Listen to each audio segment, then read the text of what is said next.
I feel like it could be Lightning Arrow and Ancestral Light, or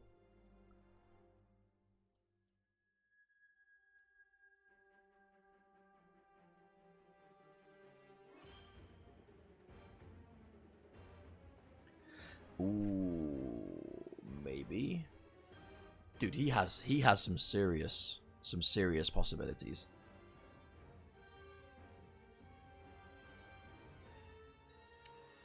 It's either going to be these three, Lightning Arrow and Ancestral Light,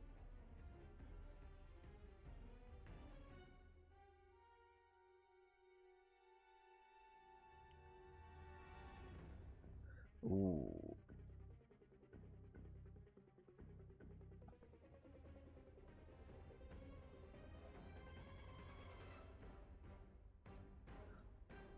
Actually, no. I think this might be it. This one has me. This one has me the most stumped, because there is so much potential and so many single slots as well. So many single slots, and so many of them don't necessarily have the kind of like built-in synergy you might expect.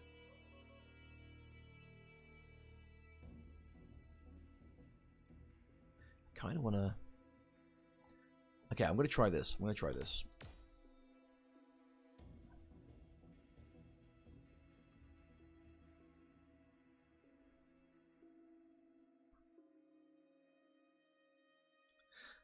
Okay, this could be the.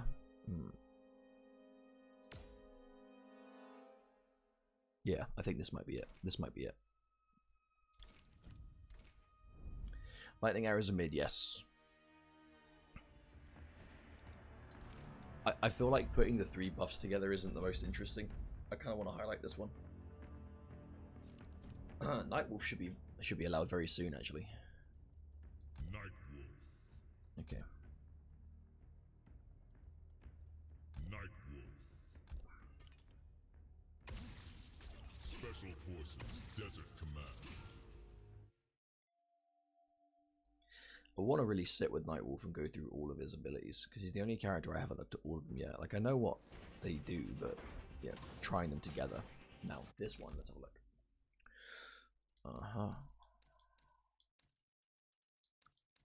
Okay.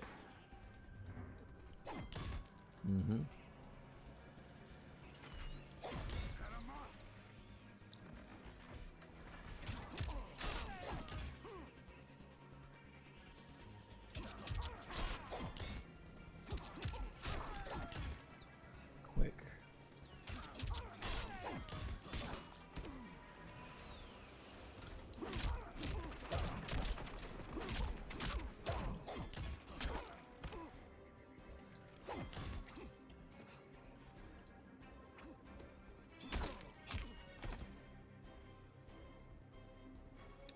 Okay.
Right, okay, that's the one. Okay. Alright, I'm ready to talk about this now, because that is exactly what I thought it would do. Okay, so Nightwolf is the last character to go through, and honestly, the one that I think is the most unpredictable. Nightwolf has so many moves that aren't in his tournament variations. Like, he has more moves that I think that haven't been used in them than those that have. You know, there are so many potential variations that he could have. This is one that I think would work together well in a competitive sense, where first things first, I'm going to keep a Spirit Tracks, back forward 4. He loses the Rhino charge. He gets the 7% low. This does go under projectiles, so if he shoots me with an arrow, maybe not mess it up. This does go under projectiles, so it is going to be good at getting under. On reaction, I believe, too. Yeah, you can pretty much do it on reaction to a lot of projectiles. It's really, really strong. And I have the ability that lets me amplify it, so I can turn it into a pop-up. So if I go under a projectile, I can use it to launch the opponent like that. I have put it with Moonfall, which is the Ronin Takeda style blade drop and the blade call. You can do quick recall, where the whole point of this move is you throw your Tomahawk down and you can recall it, or you can quick recall it. So for up 2, quick recall turns it into an attack which goes from the Tomahawk to your hand, and recall just makes it appear just on you. So for example, if he's blocking, for example, you can go for the whole Ronin effect of, it's not quite as fast as Ronin was, but if you have someone blocking it, if on the ground, you can do 1-1. What? That's the thing as well. When the Tomahawk is on the floor, any move that uses that right Tomahawk, you can't use. So you can't use your 1-1-1 because it's on the floor. So 1-1-1 becomes 1-1. However, you can use your other moves. So for example, if you've got on the floor, you go 1-1 quick recall, or on the floor you can do forward 2-1, and then have it there. But the quick recall is mainly just to give it back to you in the neutral, I feel. Where on block, if I get the frame data up, I'll show you. If you use the quick recall, which is up 2, really hard to use that in the neutral. If you just do up 2, you jump. If you hold block and do up 2, you will get it. So you can buffer the up with block and do it standing. The whole point of this, though, is if it is on the floor, it's, depending on where it hits them, you're going to either be plus or something like that. 2-2-2 is not a special cancelable, but 2-2 is. So you could go for like this to 2-2 recall, and you're pretty much using the fact that you're gonna, the threat of doing it or not. Like sometimes you might be able to do 1-1, 1-1, call in 1-1. Keep your pressure going, right? Keep your offense going, which means that on block you're going to get some cool possibilities where you go for, back 3-4 recall. The frame data will change based on where it is, but obviously there it's -1. Depending on the spacing, you might be able to make it plus. The cool thing about this though is if you do have it on the floor and it hits them, so let's say it's on the floor and I go this, that's gonna, that's gonna launch, so I'm gonna be able to kill. So I go for something that has a better knockdown universally. That's on the floor. Let's do this. Wrong button.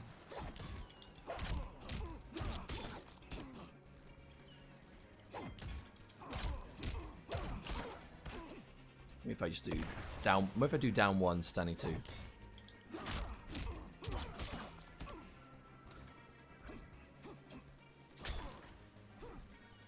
Trying to think of what's going to be the best ender for this, because I will lose the shoulder charge to Spirit Tracks, but I think it's worth it, provided you can find the right thing to replace it with, of course.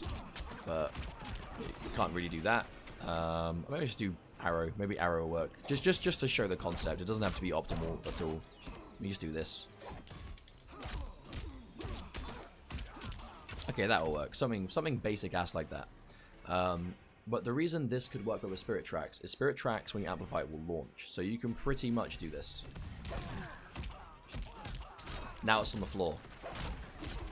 Now it launched, and you can pick it up with whatever you can pick it up with. There are also some strings that will launch anyway, so let's have a look. There we go. So back 3-4 into this. That's on the floor. And then you can turn it in. So you have the means to launch with Spirit Tracks, meaning you can always get a Tomahawk on the floor. It's like a mix of Robin trait and Ronin Takeda.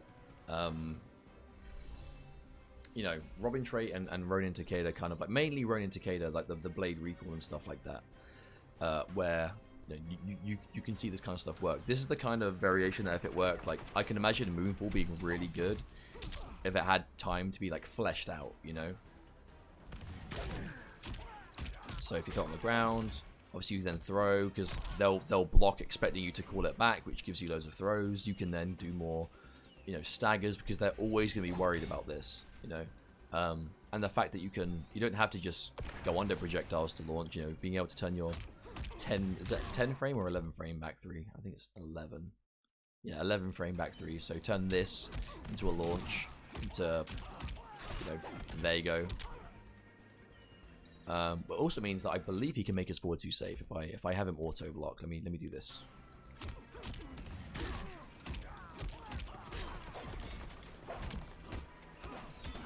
Yeah, so it lets you make any string safe, anything that's normally really unsafe, you can now throw it out, which means that this kind of exact setup, if you get this, you do 1-1-1 blade, and then on block, there you go, and if it hits him,